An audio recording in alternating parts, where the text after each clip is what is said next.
Are you applying to dental school and need some advice on how to get in? Stay tuned as we talk to an assistant dean for admissions and recruitment and what they're looking for to get into dental school. Stay tuned.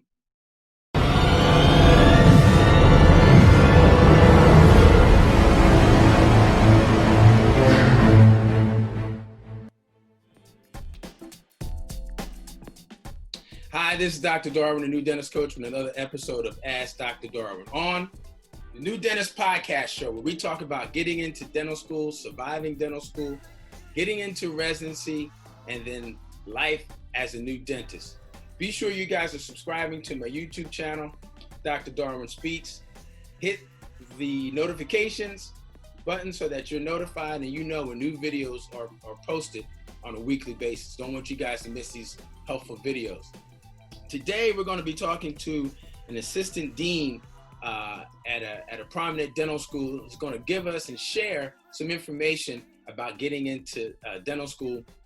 That's going to be real helpful. We're going to be talking about his role in admissions, talk about the many different parts of the admissions, the prerequisites, the DATs, shadowing, what to expect as far as interviewing. He's also going to share some projects that the school is committed to and as it relates to curriculum. And you're also going to get some tips. You're going to get some inside tips on how to get into dental school. Stay tuned throughout the whole entire video. Don't want you guys missing. Take some notes, get your pen, get your paper out, and get ready to rock and roll.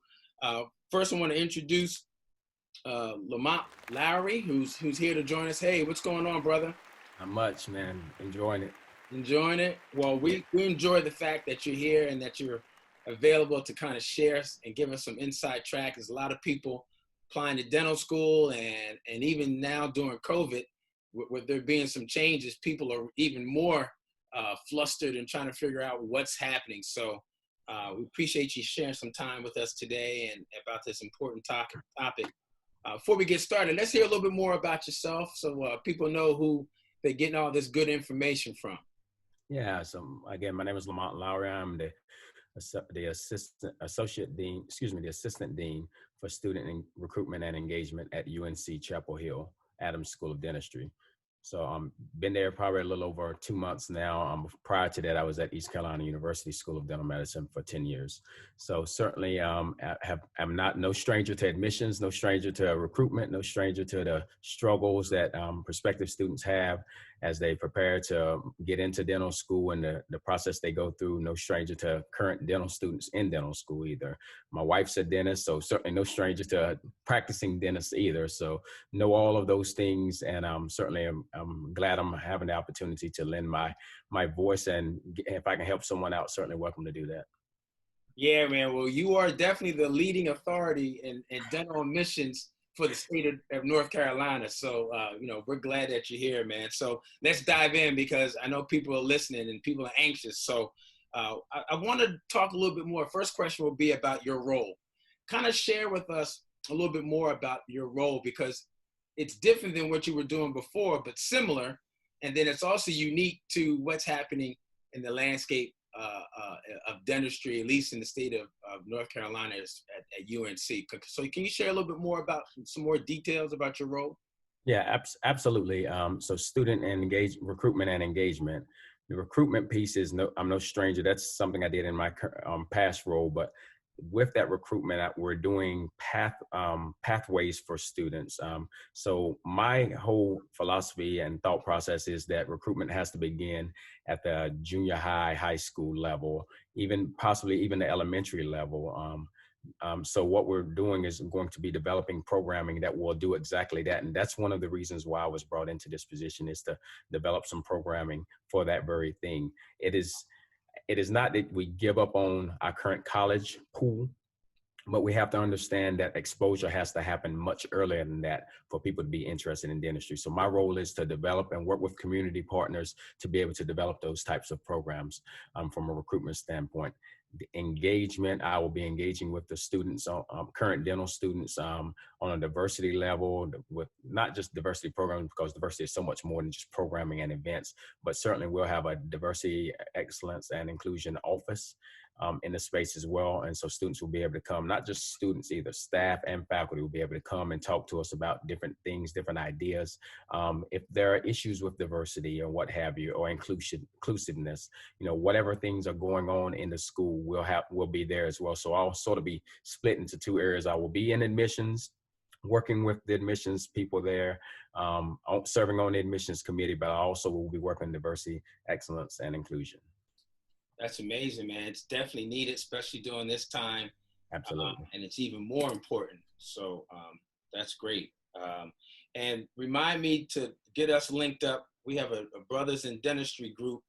And one of the foundational things that we want to do is that recruitment at the ages back in elementary school, right? To give them that exposure and to make sure people are, those kids can see that they can be a physician, they can be a dentist, they can be a pharmacist, they can be whatever they want to be in the healthcare profession. So I think that's key, and I definitely would want us to link up because I'm sure there's some folks there and right there in North Carolina that can partner up with you and the school to do that. So that's absolutely. I appreciate that. Yeah, it's more than just that. If they don't go to dental school, then okay. But if they do something, that's the position that schools have and institutions have to take right now. You have to understand not everybody's going to go to your school. Everybody can't go to your school. Mm-hmm. But if we propel people to go on and further their education and further their lives and be productive members of society, then we've succeeded. And that's the goal I take. That's the goal I've always taken, or the position I've always taken. And so that's where I stand with it. So we hope they go into dentistry if they want to go into dentistry, but if not, and they move on with life and do something else, that's great. Yeah, I think the key is having that option, or having more options on the table that they may not have been aware initially. So that's good. So now we're talking about options of getting into dental school. Now let's focus on those that already decided, I want to become a dentist. But before you become a dentist, you got to go to school. Before you go to school, you got to apply. So let's talk a little bit about admissions now, and more specifically about admissions at UNC. Because for those of you listening and watching, admissions is different at different schools. As far as the prerequisites, DATs, other types of supplemental things that some schools may ask you that other schools may not. So let's talk a little bit more about that. So prerequisites. Overview. Yeah, prerequisites are very similar at schools, and certainly there are resources out there that can give you exact where you can compare school A and school B. But at UNC, we require that you have the general biology and or zoology, 2 lectures of that, as well as the labs, the chemistry, general chemistry, and the labs. That's 2 semesters of that. Organic chemistry, 2 semesters, and the labs as well. Biochemistry is required, and lab is not required, but the biochemistry is. I certainly encourage you to take the lab if you take the class, as well as physics.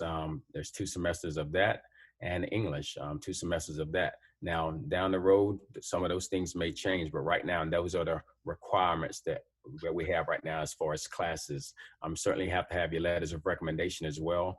I would encourage you to certainly have a letter of recommendation from a dentist. That's a requirement that we have, and then from your major. So we require three letters of recommendation from your major, from a dental practitioner, and just a science professional. Gotcha. Okay. Yeah. That sounds good. Yeah, so those are the letters. Certainly, DAT scores. You got to have DAT scores for most schools, right? I would and this may roll past one of the other questions, but as far as with DATs, as is concerned, this year UNC is not requiring that you have DAT scores. Wait a minute. Say that again. Ease up. Yeah. So certainly not requiring that you have DAT scores if you're wanting to apply to UNC Chapel Hill. However, if you have DAT scores that are already present from a previous take or what have you, we will factor those into the decision as to whether or not to interview you or to admit you.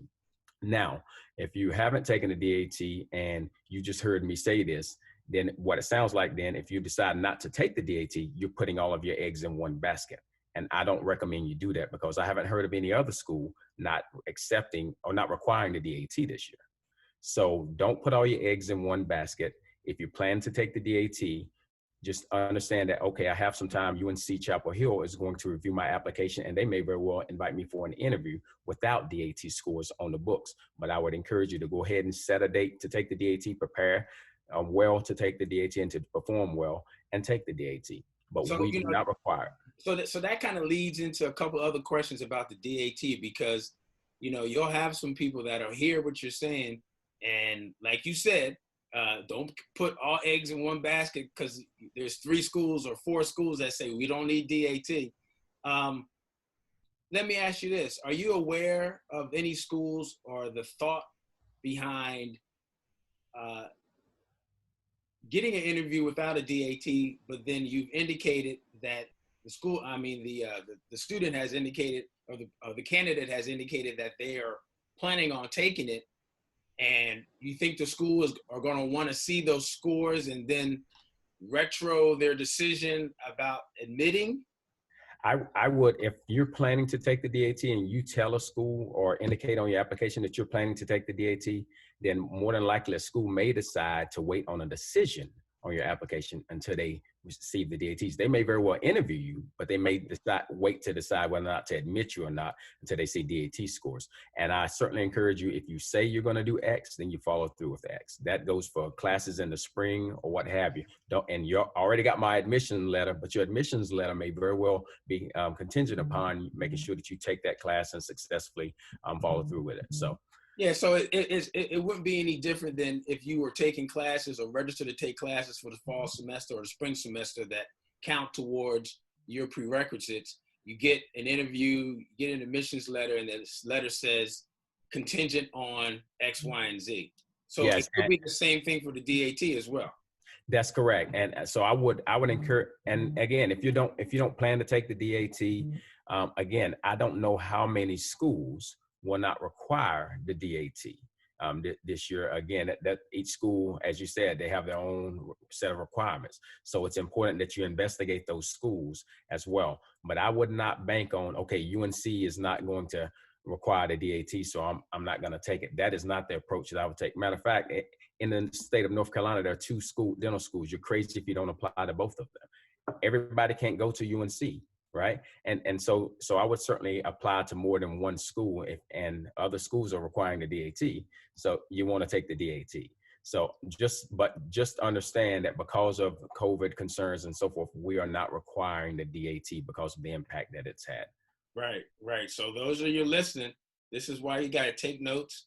If you have to, push pause, go back and listen to what we're saying. But I think the overall consensus is, you should certainly still consider taking the DAT, even though some schools may not have it as a requirement for this year. But there may be other schools that do. So you definitely want to keep your eggs and your options open across the board for all 67 schools. So that's key. That's key. As far as DAT, I mean, we talked a little bit about how COVID has impacted DAT. What about some basic guidelines that you all are looking at as far as academic averages, DAT, and other pertinent scores for the DAT that you guys are looking at? Yeah, so the average last year was around 24s on the DAT. That was the average, which is maybe not necessarily be the normal, but that was the average across the board. Certainly there are people that may have averages of 19s and 20s that are in the school, no question about, and nothing wrong with 19s and 20s. Just a couple of years ago, 18s were the acceptable, so it continues to creep up and up, but understand that was the average of all of the students who are matriculated in this past year, in August. So with the DAT though, you want to make sure that you're scoring around 20s is pretty strong, I think, for most schools. Now, understand that you got to know the schools you're applying to as well. It's not just about the DAT though, and so there's got to be a total package. And if people apply to schools that say they do a holistic review of your application, then hold the schools to that. hold them to it. You review my application in whole, not just about the DATs, but it's important for you to make sure you're strong in other areas. And that goes to the people who maybe not planning to take the DAT. You need to make sure that your application is strong, not just your GPA, but your service, your volunteering, you have a commitment to service. Your whole application speaks volumes about why you want to be a dentist. And that's important, whether you have high DAT scores or not. High DAT scores does not mean automatic admission to schools. Right. It definitely will get you in a better conversation and another step towards getting in. But like you said, it's a holistic approach, especially those schools that implement that type of approach. And also keep in mind, for those of you that are thinking, okay, no DAT, I'm good. Well, if the other parts of your application ain't good, or maybe average, if that GPA is, a little bit lower than a 3 or 3.1, 3.2, and that's the, kind of one of the measuring tools for admissions. That GPA's got to be probably a little bit higher, much stronger, to help balance you not having a DAT score. So I think that's something to think about too. You guys that are considering not taking the DAT for whatever reason. So I think keep that in mind as well, right? Yeah, you should be able to. We should be able to extrapolate from the rest of your application what your scores might have been on the DAT, mm-hmm. and you want that to be in the positive. Right. Let's continue with the prerequisites: shadowing and community service. What's UNC's standpoint and benchmarks for those types of hours and experiences? Yeah, no set of hours for shadowing. If you've had good shadowing, right? If you've had good quality shadowing. So I would don't show up with 3 hours and say you're ready for dental school. You know what I'm saying? But somewhere close to that, 75 to 100, I think you can get some good shadowing hours. And certainly don't have all of your shadowing with one dentist or my Uncle Bob, that's the dentist, that type of thing. I always tell people to make sure that you're well-rounded and have a diverse shadowing experience. And what I mean by that is shadow in an urban area, shadow in a rural area, shadow a small practice, shadow a large practice with multiple docs, shadow a male doc, female doc. All of those are going to have different perspectives in their approach to dentistry. And it's important that people who want to be in healthcare and work with a diverse population have a diverse experience. And so having that, so we don't have a set number of shadowing hours, but when you've gotten enough shadowing, you want to make sure that this is the thing you want to do for the rest of your life. Right. So you want to make sure that you've experienced enough of it. So that's shadowing. Volunteering, you have healthcare is service, right? You want to make sure that you're committed to service, not just as you approach your application, but you have a track record of service. So it's important that you start taking, if you're freshmen, juniors, or sophomores, that you're taking notes right now of these volunteer opportunities, these things that you're having, so that you keep a track record of them so that you can put them on your application. It's vitally important when you see schools talk about a holistic review of your application. Think about, I didn't take my DAT, I'm applying to UNC. My GPA is, but I didn't do any volunteering, didn't do any shadowing, that type of thing. Or I got 3 hours, right? That's not a strong application. So you want to make sure that there's no way in the world I cannot admit you, or I cannot give you an interview. And so, but again, that service has to come from your heart. There has to be a track record of that, not just for application. I read applications all the time, and I can tell when people started doing service, when they got ready to start applying, and some of the services is superficial. Fraternities and sororities, they often do service work, right? They're going to do that whether you're there or not. Find opportunities to do service work where if I don't show up to play bingo with this lady in the nursing home, then it may not then somebody may not do that, right? It wouldn't happen if I didn't go do that. There are multiple ways I share with people to find unique ways to do things. There are mothers and fathers in nursing homes and retirement centers, on Father's Day, why not write some cards to them? Maybe they want to send a card to their child for their birthday or something. Think about things that will make you jump off the page a little bit. That's good. I like that. Y'all listening, write this down. This is how you stand out. And it's very difficult now with COVID, of course, to interact with people, and so that's been a little more challenging of ways to do things. But as I tell people, hopefully you didn't just wait till this moment in time to start doing service. Now, if you did, then that's sort of where you are, right? And you have to figure out, okay, how can I do some virtual service? But, but if you've been doing service all along, if you're a freshman or sophomore, things will get better with COVID. So we'll have opportunity to go back and hug people and high five them, that type of thing. So when we're able to do that, think about things that make you jump off the page. Yeah. You guys, you're getting some value here. Make sure you take these notes down. And wow, that's good. That's some good tips with regards to community service. All right, let's talk about the next phase, which is interviews, which we know is going to be impacted this year due to COVID. Can you share with us a little bit about how UNC is planning on doing the interviews and what people will probably expect as far as the interview lineup and the period of time that will be given for those interviews? Yeah, so there won't be any face-to-face interviews as in the past, of course, with COVID. So we will all be virtual through Zoom. There will be 2 interviews separately, one-on-one with admissions committee members, and then an interview with our students. And then there's, I think, a time later on to chat with the students as well through Zoom. Again, these are the sort of the constraints that COVID has put on, not just our school, but most schools.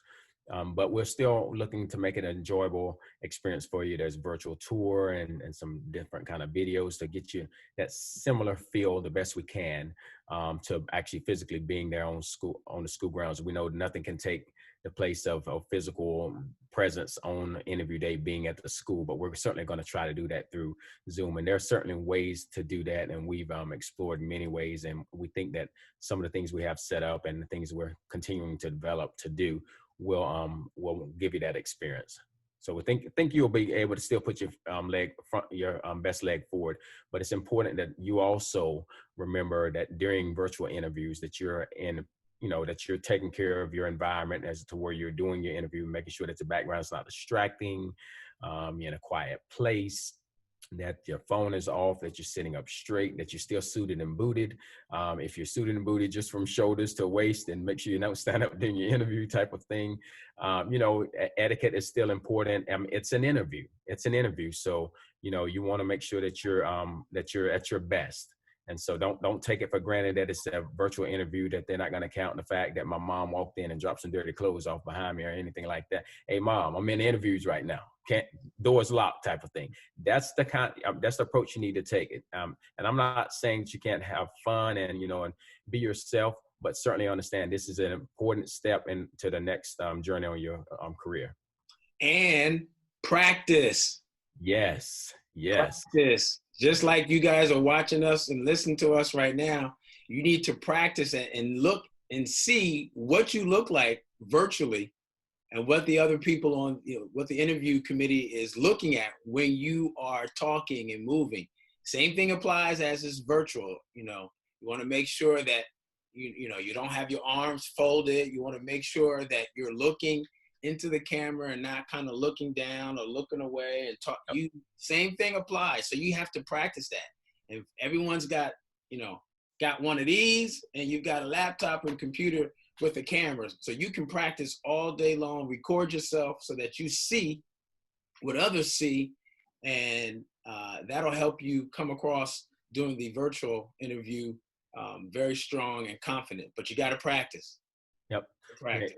And your attire still should be professional. It still should be professional. Don't slouch on that at all. And when I say professional, I don't mean just get dressed up like you're going out for a night on the town. No, it's professional. You know what professional is? If you don't just say, okay, I'm going to African-American church on Sunday. What should I wear? I should be suited and booted type of thing. That's right. Just take that.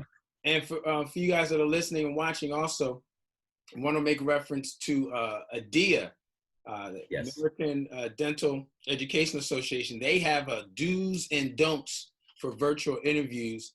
I'm going to put that link, there it is. There it is right there. You can go to that link and get some more information. I know the folks at ADEA that we've both been working with over the years put together some good resource. So be sure to check that out to kind of give you some help and some do's and don'ts about virtual interviews.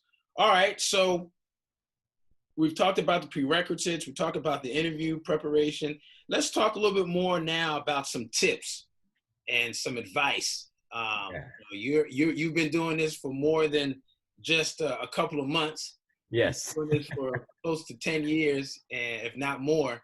So Yeah. you've seen A to B. You've opened up. You've been part of a new dental school. You've been now part of an existing school that has expanded in some roles in different ways. So knowing what you know now and all your experiences, what are some tips and some must-dos that pre-dentals should consider when applying to dental school, whether it's UNC or just, overall? Yeah, the biggest pet peeve for me, and the biggest thing that I would encourage prospective students to do is know the mission of the schools you're applying to. It is Yeah. it is unforgivable for you not to know the mission of the school that you're applying to. And I understand if some people apply to 16 different schools and what have you, but if you get an interview, you better know the mission of that school and how it applies to you, your life, and practicing dentist. That's vitally important. If there are things on the website that you should know, that you can read, don't ask those questions like, oh, how many students do you take a year?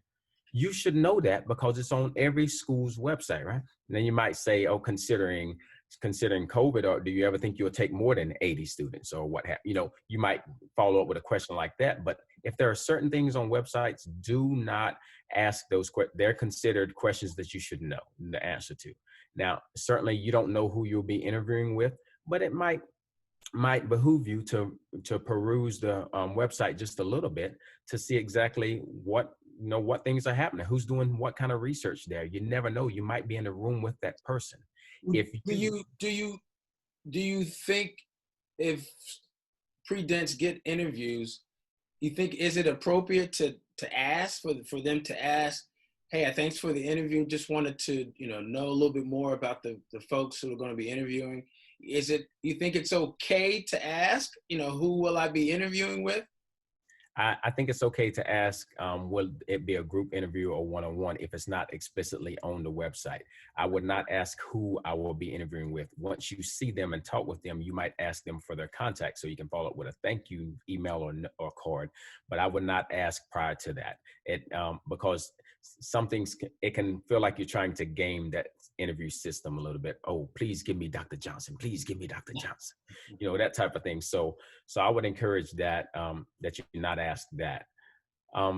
But those two are biggies for me.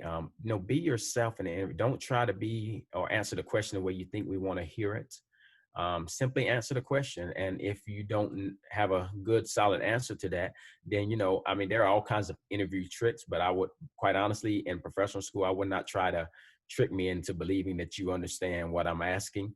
Just simply say, I'm not aware of that, or I'll have to get back to you on that, or can I get back to you on that? And then follow up on that, with an email, follow up on the answer to that. So, virtual, like I said, virtual interviews are going to be a little different, but because you're not physically going to be there, but everyone you come in contact with, every communication with the school, if you happen to visit a school, if they have, a actual on-site tour or whatever the case is, the person outside sweeping up the trash, you make sure that your contact with them is professional. If it is not professional, it will get back to the admissions committee and it does not bode well for you.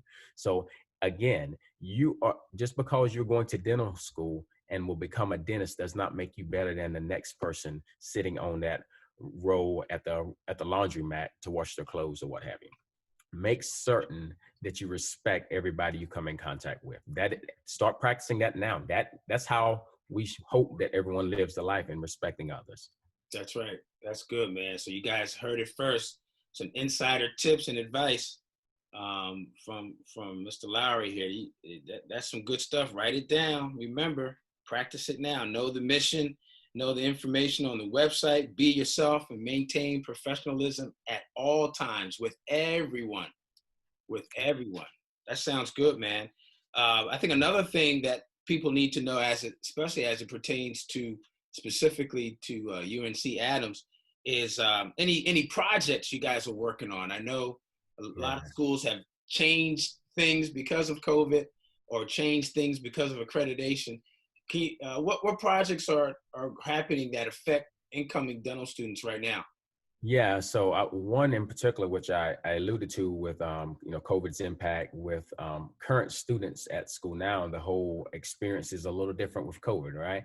So what we're actually doing is we're actually bringing groups on at a time that will actually physically be in person having lecture as it relates to whether they're dental hygiene students or D1 or D2 dental students. They might be in person one day, and then the rest of the week they might have some virtual things. But it's not just lecture virtual, all 8 hours of the day. There are different kinds of experiences put in there. There may be some virtual simulation things put into place during some of these time frames. So it's not just lecture. No one wants to attend that. But because of COVID and because of limitations on number of people in classrooms, there's blended model of virtual as well as in-person instruction going on. D3s and D4s are in clinic most of the time. The D4s, certainly the D3s, are blended with a little bit of didactic virtually, but mostly in the clinic spaces. So those are some things that we have done at Adams School of Dentistry to help make you safe and make everybody else safe as well during COVID times. We are currently working and sort of transitioning into our ACT curriculum. ACT, it stands for Advocate, Clinician, Thinker. That is the framework of it. And, because you advocate for your patients, you're providing clinical care to them. And we ask that you critically think while determining a course of care for them. So that is our curriculum. There are all kinds of simulated patient scenarios blended into this curriculum. And as we go over the next year and a half to 2 years, this curriculum will be fully enrolled and fully adopted, and it will be the curriculum. Right now, like I said, we're transitioning, and because of COVID, it's a little longer of transition, but that is the transition that we're making. And we're not just making that because, let's do a new curriculum. No, we think that it better prepares you as a oral health practitioner. That sounds good, man. So new curriculum that's being enacted, and you guys basically have a new COVID classroom, basically. That's what it sounds like, and how you guys are making sure people are social distancing and keeping capacity down, all while still learning and getting the training in. So that's great. Absolutely. Great. And we know that's the first thing on students' minds is, how am I going to get these requirements, if you will, and these things? And we're trying to work with students, but at the end of the day, the students have to make sure that they're doing what's required of them as well. So we're working with students. We're putting up plastic partitions between the simulation stations as well as the bench lab stations. All those things that have been recommended. Now in dental care, we know how to keep disease in the mouth from spreading. We've been doing that for years. We know that better than anybody because that is our specialty in dentistry. So certainly we want to make sure that we're keeping our students safe too, and our dentists and faculty and staff as well. Well, I tell you, man, this time with you has been really great. I know people probably may have some other questions and, more specific to them as individuals. What's the best way for people listening and watching to get in contact with you or get in contact with the school around admissions at Adams? Yes, if they would just reach out to DDS admissions at unc.edu.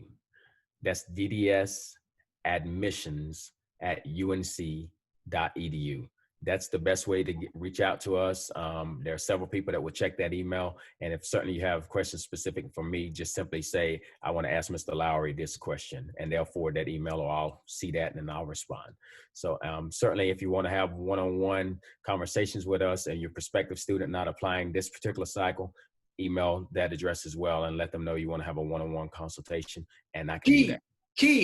If you want one-on-one, but you're not applying to this cycle. Yes, not applying this cycle. The Tooth Fairy will be monitoring all of those emails and sifting through the ones that's not appropriate for this. That's right. For this exactly. That's key. That's key. Hey, man, thank you so much. We congratulate you on your new position. We thank you for sharing some really good facts and some inside track and tips and advice about the dental school. And we wish you continued success For those of you that are watching, make sure that you check out these next videos right here. Hopefully these are helpful as well on your journey to dental school and beyond. And make sure you subscribe. And hey, man, thanks so much. We'll be in contact. And thanks again. Yes, sir. Thank you. Bye-bye.